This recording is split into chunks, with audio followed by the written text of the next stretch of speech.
오늘 하나님 주신 말씀 야고보서 3장 13절부터 우리 18절까지 있는 말씀 보도록 하겠습니다. 야고보서 3장 13절부터 18절까지 있는 말씀, 제가 가진 신약 성경으로는 373페이지 있습니다. 성경 있으신 분들은 성경 참고해 주시고, 없으신 분들은 앞에 있는 파워포인트 보시고 우리 한 목소리로 합독하도록 하겠습니다. 시작. 너희 중에 지혜와 총명이 있는 자가 누구냐? 그는 선행으로 말미암아 지혜의 온유함으로 그 행함을 보일지니라. 그러나 너희 마음속에 독한 시기와 다툼이 있으면 자랑하지 말라. 진리를 거슬러 거짓말하지 말라. 이러한 지혜는 위로부터 내려온 것이 아니요 땅 위의 것이요 정욕의 것이요 귀신의 것이니, 시기와 다툼이 있는 곳에는 혼란과 모든 악한 일이 있음이라. 오직 위로부터 난 지혜는 첫째 성결하고, 다음에 화평하고 관용하고 양순하며 긍휼과 선한 열매가 가득하고 편견과 거짓이 없나니, 화평하게 하는 자들은 화평으로 심어 의의 열매를 거두느니라. 아멘. 아멘. 오늘 말씀을 참된 지혜라고 말씀 제목을 지어봤습니다. 아마 성경에서 가장 지혜로운 사람 하면 누구라고 아실 수 있죠? 예, 솔로몬이죠. 그가 지혜를 얻게 된 과정을 여러분 기억하실 겁니다. 그가 기브온에서 하나님께 1000번제, 그게 이제 1000번을 나누는 것이 아니라 한 번에 1000개의 제물을 하나님 앞에 드리고 나서 그가 그날 밤 저녁에 누워 있는데 하나님께서 그 꿈에 나타나십니다. 그래서 내가 너에게 무엇을 줄고 하냐고 솔로몬에게 물었을 때, 솔로몬이 자신이 충분히 얼마든지 원하는 것들을 하나님께 구할 수 있었음에도 불구하고, 뭐 돈을 구할 수도 있고 명성을, 또 많은 여러 가지 재물을, 뭐 여러 가지 권력을, 뭐 많은 것들을 자기의 욕심대로 구할 수도 있었지만 그가 어떠한 것을 구했습니까? 지혜를 구했는데, 백성들을 갖다가 재판할 때 잘 할 수 있는 지혜를, 선악을 구별할 수 있는 지혜를 구하게 됨으로 말미암아 하나님께서 솔로몬에게 어떻게 주셨어요? 그 지혜를 주신 것뿐만 아니라 뭐까지 주셨는가? 바로 부와 또한 많은 여러 가지 영광까지도 어떻게 보너스로 솔로몬에게 주셨다라는 것입니다. 지금 그래서 아직까지도 믿는 사람이든 안 믿는 사람이든 지혜라고 한다면 이 솔로몬의 지혜를 세상 사람들도 굉장히 대단하게 여기면서 솔로몬의 지혜가 정말 대단하다라는 것을 사람들도 인정합니다. 아마 제일 유명한 그 재판에 대한 내용 아시죠? 두 아이를 두고서 두 여인이 내 아이다라고 했었을 때 바로 서로 나눠 갖자고 그랬으니까 솔로몬이 그러면은 여봐라, 이 아이를 둘로 나눠서 반반씩 나눠 갖게 하라 그랬더니만 어떻게 해요? 친어머니가 내가 포기할 테니 아이를 절대 그렇게 죽이지 말라라고 하면서 이 엄마가 바로 친어머니다라고 하여서 그 참 명판결이라고 할 정도로 지금까지도 많은 사람들에게 내려오고 있다라는 것입니다. 뿐만 아니라 우리가 성경에서 어느 말씀이 무슨 잠언이요?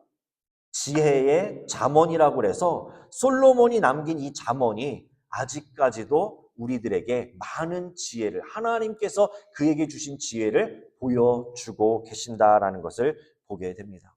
오늘날이요, 지식이 넘쳐나는 시대가 됐죠. 그래서 이 지식이요, 어떤 경우가 있냐면은 나름대로 사람들마다 쌓아온 지식들이 있어요. 근데 그 지식이 이제는 오늘날 이 세상에서는 더 이상 누구 한 사람만의 지식이 되어가고 있지 않다라는 것을 생각해 보게 됩니다. 예를 들어서요, 정비소를 하시는 분이 카 미케닉으로서 자신이 나름대로 차를 고치면서 쌓아왔던 지식들이 있거든요. 노하우가 있잖아요. 그거는 어떤 지식으로만 해결될 수 있는 것이 아니라 자기가 쌓아온 경험이다라는 것이죠. 근데 그 경험이 오늘날 누구에게나 오픈 AI라는 것을 통해서 내가 정비를 해본 적이 없어도 AI에게 물어보면 어떻게 해요? 그 차를 어떻게 수리를 할지 순서까지도 정해줍니다. 그리고 심지어는 어떤 사람이요, 법 지식이 아무것도 없대요. 한국에서 있었던 일이에요. 근데 내가 이것을 소송을 하려고 AI한테 물어봤더니 AI가 어떻게 소장을 쓰는지, 또 어떻게 접수를 하는지, 또 인지대를 얼마를 붙여야 되는지를 다 상세하게, 심지어는 자기의 그 케이스를 AI가 내용을 입력을 해주니까 딱 전문 변호사들이 그 소장을 쓰듯이 쫙 글을 만들어줘서 제출해서 그 승소를 했다라는 그러한 얘기까지 나와요. 지식이 더 이상 나만의 것이 아닌 시대.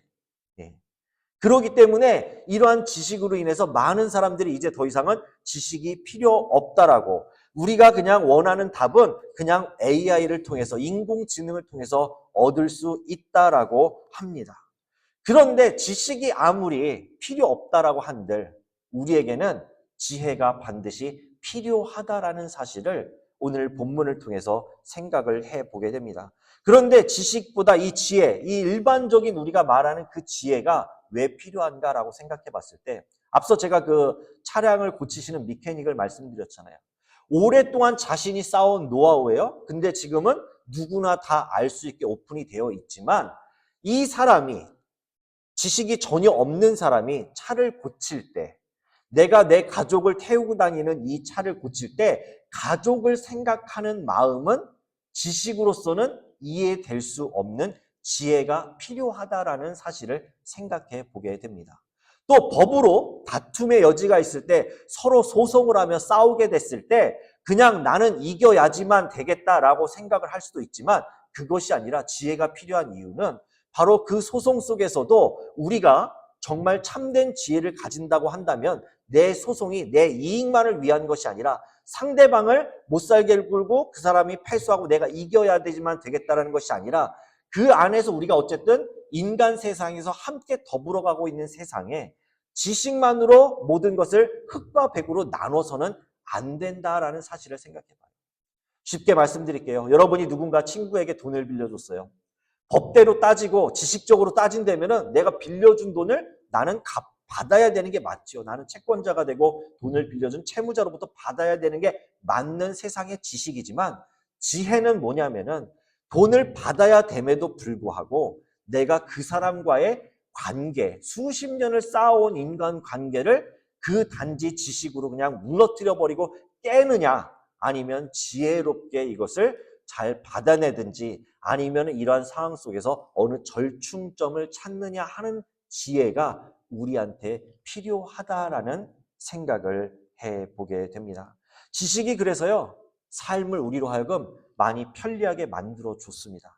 하지만 지혜는 그 편리한 삶 속에서 조금 더 나아가서 우리의 삶을 의미 있게 만들어주고요, 우리의 삶을 보다 가치 있게 만들어주는 어떤 방향성을 제시해주는 나침판과 같다라는 생각을 해보게 됩니다.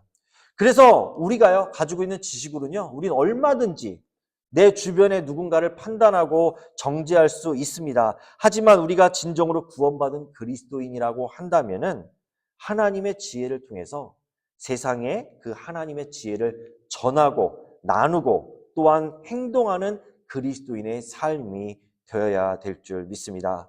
바라옵기는 오늘 예배드리는 우리 성도님들의 삶 속에 하나님의 지혜가 충만하게 임하심으로 말미암아 여러분 삶에 찾아오는 그 어떤 문제도 하나님께서 주시는 지혜로, 그 지혜로 잘 이겨나갈 수 있기를 간절히 축원드립니다.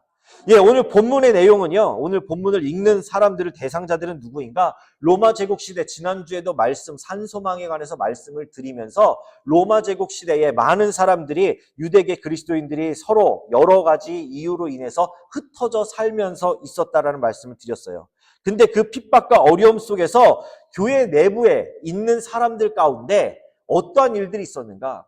바로 부자와 가난한 자, 또 차별, 다툼, 세속화가 이 교회 내에도 오늘날도 마찬가지지만 그 옛날 그 시대에도 그러한 일들이 있었다라는 것이에요.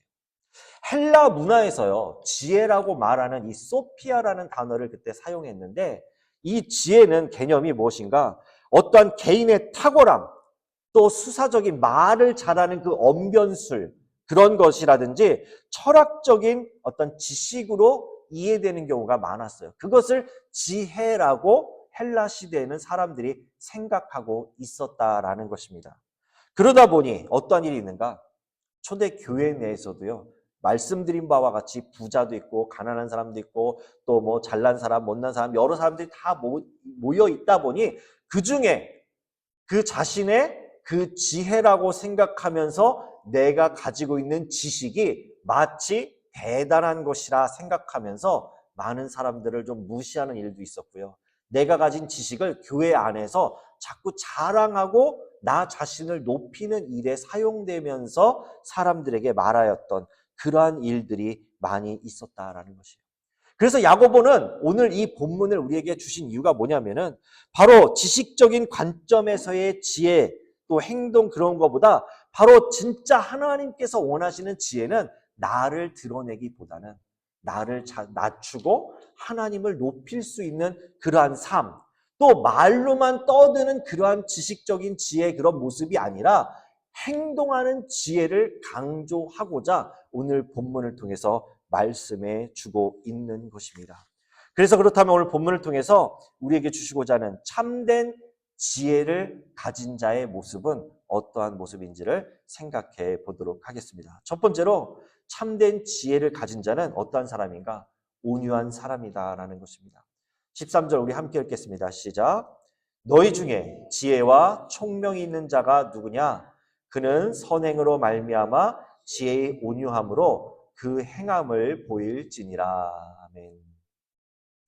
야고보서를 종교개혁한 사람이 누구죠?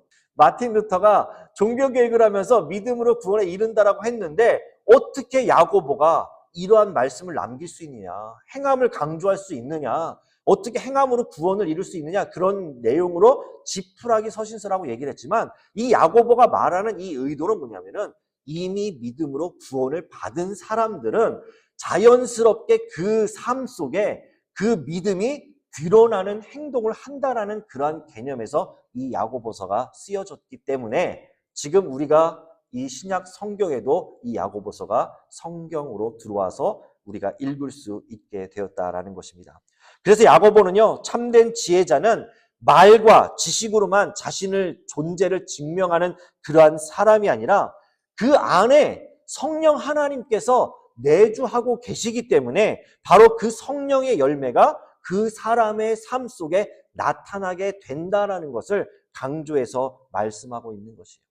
우리가 잘 아는 성령의 열매, 갈라디아서 5장 22절 말씀 무엇이죠? 사랑과 희락과 화평과 오래 참음과 자비와 양성과 충성과 온유와 절제니 거기에 뭐가 들어가 있어요? 온유. 예. 온유가 바로 성령의 열매라고 들어가 있다라는 것입니다. 내 노력으로 맺어지는 것이 아니에요. 내가 내 힘으로 이 온유함을 이룰 수 없고 성령 하나님께서 도와주셔야만이 온유함을 통해서 그 열매를 맺혀지게 한다라는 것이에요. 사전을 찾아봤더니 온유가 따뜻할 온자, 부드러울 유자를 써서 성격이나 태도 따위가 온화하고 부드러운 뜻이 온유라는 단어예요. 그냥 우리가 온유라고 딱 그냥 그 단어만 들어도 어떠한 느낌이세요? 그냥 뭔가 부드럽고 연약하고 따뜻하고 뭐 이렇게 좀 사랑스럽고 그러한 느낌이 들잖아요. 근데 사실 이 온유라는 단어는요, 그러한 의미보다는 원어적 의미는 우리가 생각하는 것 이상과 다른 모습이 있어요. 뭐냐면은 프라우테스라는 단어예요. 보신 바와 같이 뭐냐? 군대에서 야생마를, 그냥 들에 널뛰는 야생마를 이 군대 말로, 군마로 사용하기 위해서 잡아서 그 말을, 야생마를 제어하고 통제할 때 이 단어 온유함이라는 것을 쓴다라는 것이에요. 자, 무슨 말인가? 온유라는 단어의 의미는 어떠한가? 힘은 야생마가 그 힘과 에너지는 그대로 가지고 있어요. 근데 그 힘과 에너지를 가지고 있지만 야생마는 뭘 할 수 없냐면 절제를 할 수가 없다라는 거예요. 자신의 마음대로 뛰놀고 싶은 대로 그 힘과 에너지를 마음대로 발산하면서 쓰는 것이 온유인데, 이 온유가 아닌데, 이 온유는 그 에너지가 있음에도 불구하고 그것을 잘 스스로 통제할 수 있게 된 상태를 바로 온유다라는 것이에요. 온유. 능력이 없어서 참는 것이 아니라 내가 강한 힘을 갖고 있는데도 내가 내 힘으로 그것을 통제하는 것이 아니라 성령께서 내 안에 계시기에 내 마음은 망나니같이 하고 싶어요.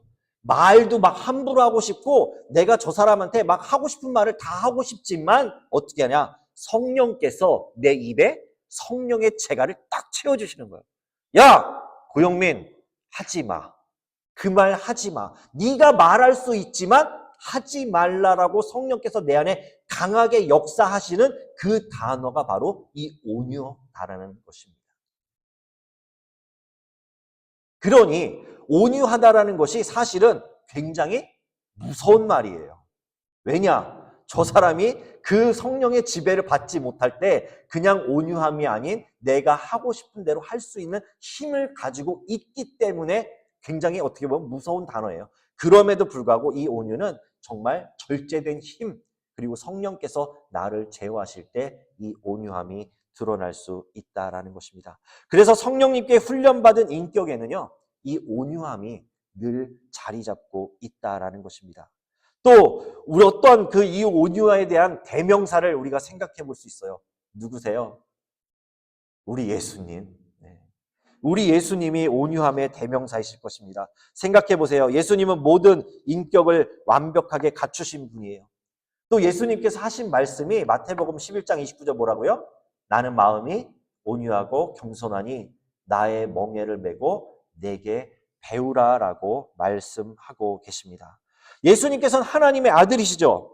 모든 영광과 존귀를 이 땅에 오셔서 나름대로 다 누리실 수 있었어요. 그 가지신 하나님의 능력을 다 마음대로 하실 수 있는 분이시지만 예수님께서는 그 능력을 절제된 모습으로 꼭 필요한 사람들에게 능력을 나타내 주시고 치료해 주시고 고치시는 완벽한 온유함의 대명사로서 우리 예수님은 그 공생의 사역을 감당하셨다라는 것입니다.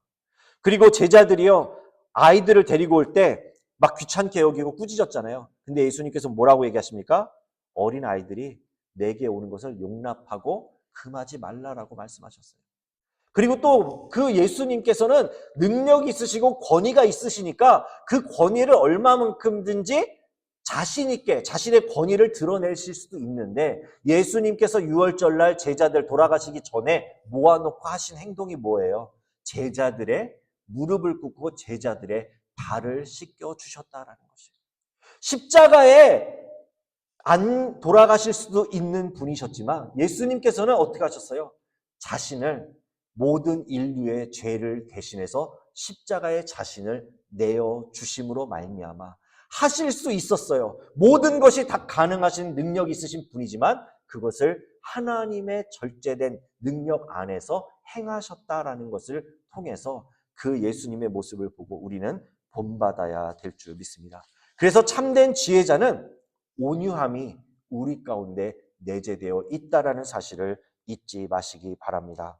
그러므로 두 번째로요, 우리가 참된 지혜자를 봤을 때 어떠한 모습을 볼 수 있는가? 참된 지혜자와 거짓 지혜자를 우리는 구분할 수 있게 된다라는 것입니다. 14절 말씀부터 16절 말씀 함께 읽겠습니다. 시작. 그러나 너희 마음속에 독한 시기와 다툼이 있으면 자랑하지 말라. 진리를 거슬러 거짓말하지 말라. 이러한 지혜는 위로부터 내려온 것이 아니요 땅 위의 것이요 정력의 것이요 귀신의 것이니 시기와 다툼이 있는 곳에는 뭐가 있다? 혼란과 모든 악한 일이 있음이라. 아멘. 야고보는요, 참된 지혜자, 즉 온유함을 품고 있는 사람과 대조적으로 이 14절의 말씀을 통해서 어떻게 하는가? 독한 시기와 다툼을 품고 있는 사람에 대해서 언급하고 있습니다. 그리고 이 혼란, 다툼이 있는 곳에 혼란과 뭐가 있어요? 악한 일이 있다라고 말씀하고 있습니다. 즉 참된 지혜자의 곁에서는 그 사람의 내면에서 온유함이 풍겨나고 있다고 한다면은 거짓 지혜자의 모습에서는 뭐냐면은 시기, 다툼, 혼란, 그러한 일들이 무질서, 그러한 일들이 거짓 지혜자 가운데 나타나고 있다라는 것이에요. 혹시 여러분 주변에 그런 분들이 계십니까? 이 사람이 가는 곳에마다 문제가 생겨요. 시끄러워요. 막 무슨 일들이 막 다툼이 일어나요.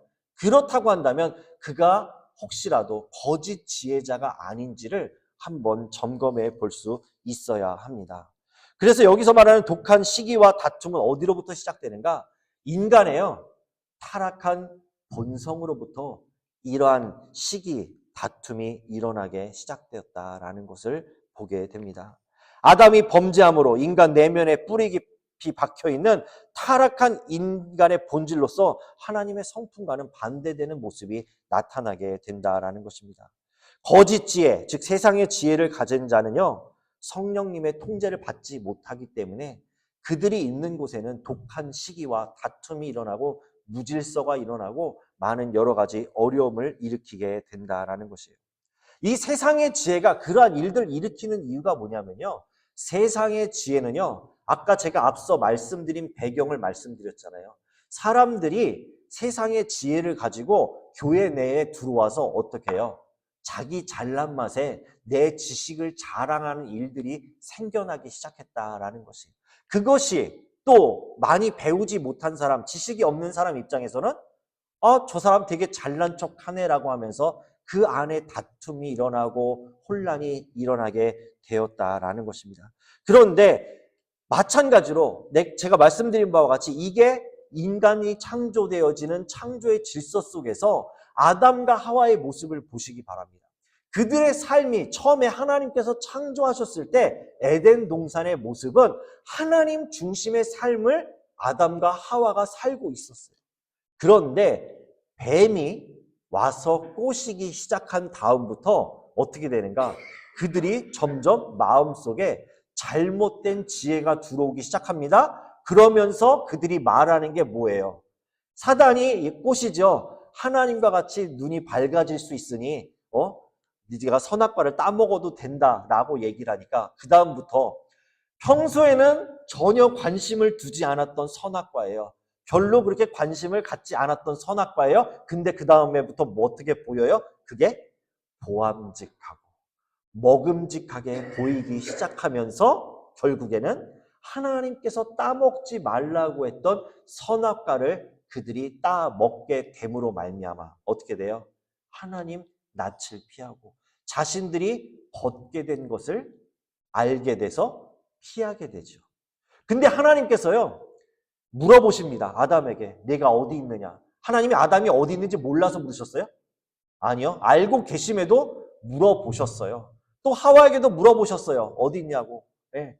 그런 과정 중에 하나님께서 묻는 이유는 너희들이 잘못을 시인하고 내 앞에 나와서 회개하라는 기회를 주셨는데 그 거짓 지혜가 악한 사단으로부터 들어온 지혜가 이제는 어떠한 마음을 만들어내는가? 어떻게 얘기해요? 아담에게 물었을 때 네가 왜 그 동산 중앙에 있는 선악과를 따먹었느냐 했을 때 하나님께서 내게 주신 여자가 나로 먹게 하였다라고. 남 탓을 하기 시작한다는 거예요. 하와에게 물어봤더니 뭐래요? 뱀이 나에게 줬다라고 이렇게 얘기를 해줘서 내가 그렇게 그것을 따먹게 됐다라고 이제는 하나님 안에서 참된 지혜자의 모습이 아니라 그 하나님의 창조 질서를 거스르면서 거짓의 영이 들어오기 시작하니까 남 탓을 하기 시작하고 결국 그것이요 그냥 그것으로만 끝나는 것이 아니라 어떻게 돼요? 이제 에덴 동산에서 하나님과 단절되어서 쫓겨나게 되는 그러한 일들까지 생기게 되었다라는 것입니다. 지난번에 탕자의 비유를 나누면서 첫째 아들에 대해서 말씀 나눌 때 첫째 아들이 가지고 있던 마음 중에 비교의식이라는 거 있잖아요. 근데 그 비교의식이 어떻게 되었어요? 시기로 이어지게 되고 결국 자기의 동생이고 친동생이고 분명히 아버지의 자식인데도 불구하고 아버지께서 나에게는 이렇게 베풀지 않았는데 동생에게는 잔치를 베풀고 옷을 입히고, 야, 다 네 거야. 넌 내 아들이고 얘는 벌써 허랑방탕하게 내가 준 유산을 다 탕진하고 왔지만 이제 나머지 재산은 다 네 거야라고 하심에도 불구하고 그것을 계산적으로 따졌던 그러한 안타까운 모습을 우리가 보았어요. 그리고 그 비교의식 가운데 예를 들었던 사람들이 있죠. 시기와 질투했던 거. 누구예요? 가인과 아벨의 예를 말씀드렸어요. 하나님께서 아벨의 제사를 받으시고 가인의 제사를 안 받으니까 그 시기심이, 질투심이 어떻게 해요? 동생을 쳐 죽이게 됐다는 거예요. 요셉도 마찬가지예요. 아버지가 요셉을 이뻐하니까 형들이 입장에서는 기분이 나빠요. 시기하고 질투하게 돼요. 그러니까 죽이려고 하다가 결국은 인신매매, 그냥 상인들에게 팔아 넘기는 그러한 일들이 바로 참된 지혜자가 아닌 거짓 지혜자 속에 나타나는 모습이고, 시기와 다툼이 그냥 시기와 다툼으로 끝나는 정도가 아니라 바로 성경이 말씀하고 있잖아요.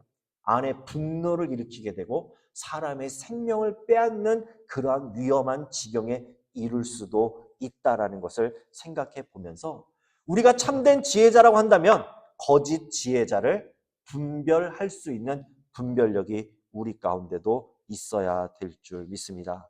그러므로 기억하시기 바랍니다. 여러분, 세상의 지혜를 가진 거짓 지혜자는요, 마음속에 자꾸 드는 마음이 뭐냐면은 내가 세상의 중심이 되어야 되고, 내가 어떠한 경쟁 사회에서도 내가 가장 1등이 되어야 되고, 내가 가장 잘난 사람이 되어야 된다고 하면서 분란과 다툼을 일으키지만, 참된 지혜자는 어떻게 하는가? 바로 하나님의 마음을 품고서 하나님의 사랑을 전하고 나눌 수 있는 그러한 삶을 드리게 된다라는 것입니다.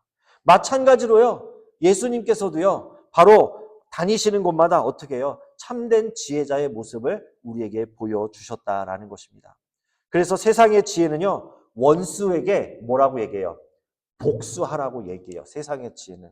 하지만 참된 지혜를 가지신 예수님께서는 어떻게 해요? 십자가에서 원수까지도 용서해 주셨습니다. 세상의 지혜는요, 예수님의 십자가의 죽음이 실패라고 얘기를 해요. 죽었잖냐?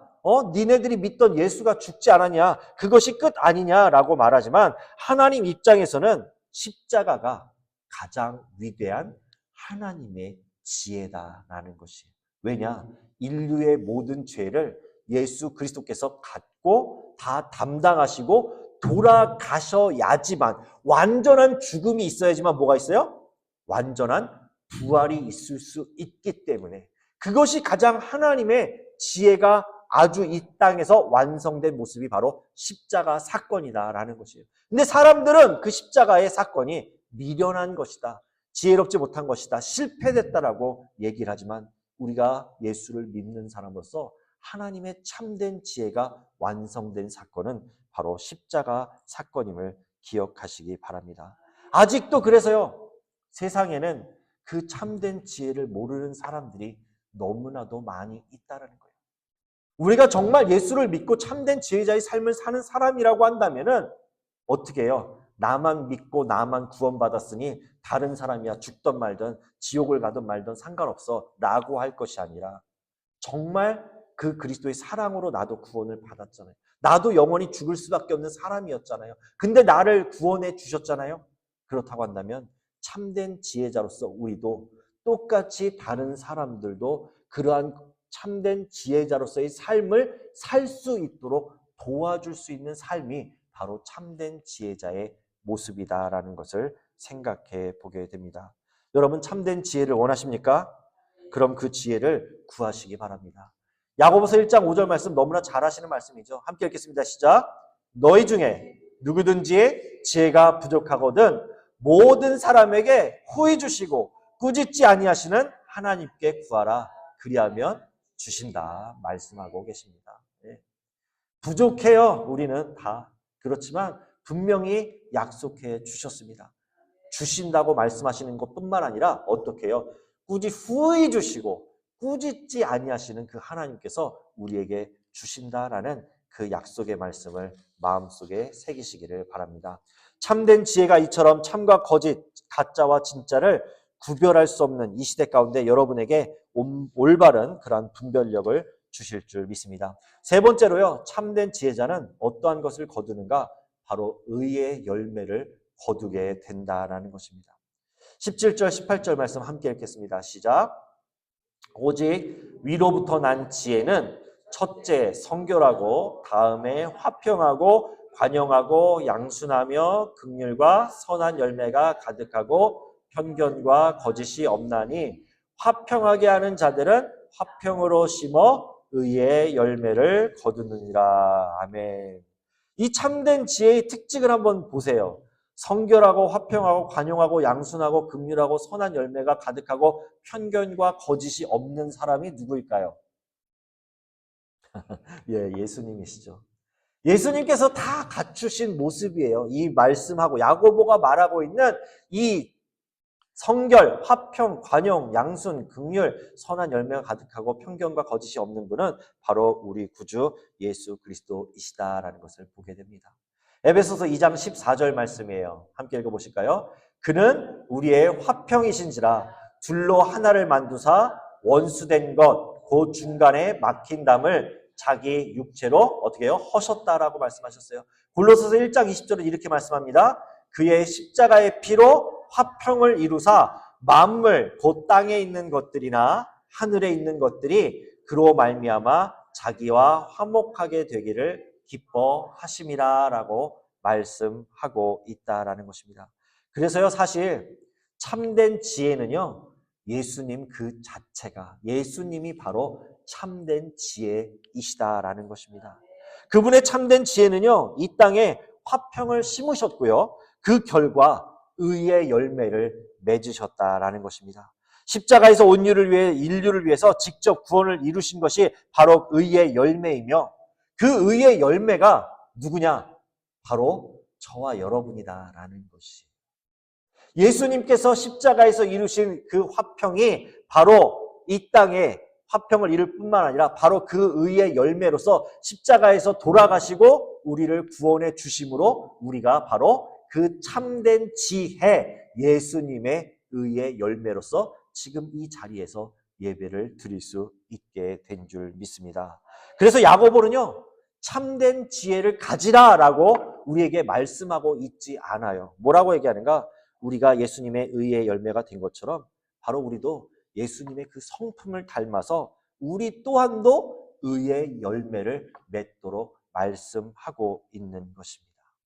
우리 뉴웨이 성도 여러분, 오늘 말씀은요, 우리로 하여금 참된 지혜자가 되도록 말씀하기 이전에 과연 우리가 이 땅 가운데 삶을 살면서 어떠한 지혜를 따르고 있는지를 우리에게 묻고 있다라는 것입니다.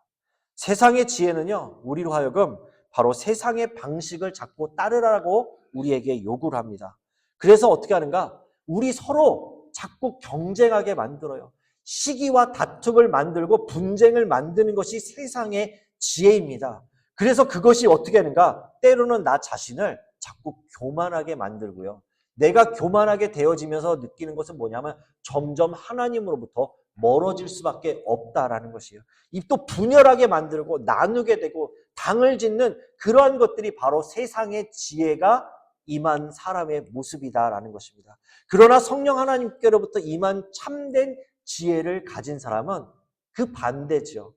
가는 곳마다 내 자신을 점점 낮추고 예수님께서 보여주신 그 온유함이 나타나야 되고 시기와 다툼이 있는 것이 아니라 내가 가는 곳마다 아름다운 그리스도의 사랑이 전해지고 또 예수님께서 이 땅에 오셔서 화평을 이루셨던 것처럼 바로 우리의 가는 곳마다 분쟁이 있는 곳에 내가 갔을 때 화평이 이루고 사랑이 이루어지고 그리스도의 사랑이 또 행동하는 그러한 실천 속에서 나타나서 많은 사람들에게 의의 열매를 맺어갈 수 있는 그러한 참된 지혜자의 모습이 나타나야 될 줄 믿습니다.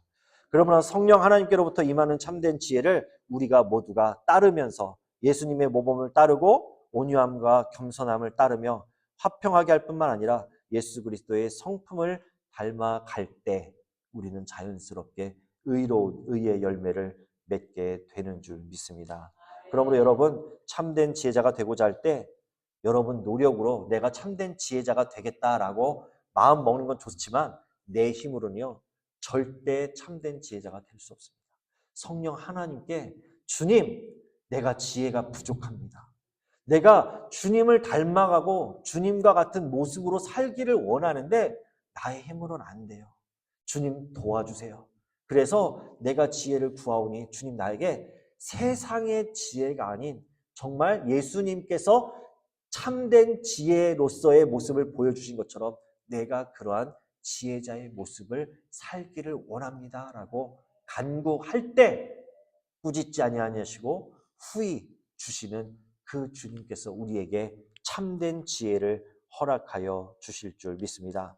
우리가 한 주간을 살아가는 세상 속에서도 여러분의 삶 속에 참된 지혜가 되시는 그 예수님을 모시고 또한 열매를 맺으면서 하나님을 기쁘시게 할 수 있는 그러한 성도의 삶이 될 수 있기를 우리 구주 예수 그리스도의 이름으로 간절히 축원드립니다. 기도드리겠습니다.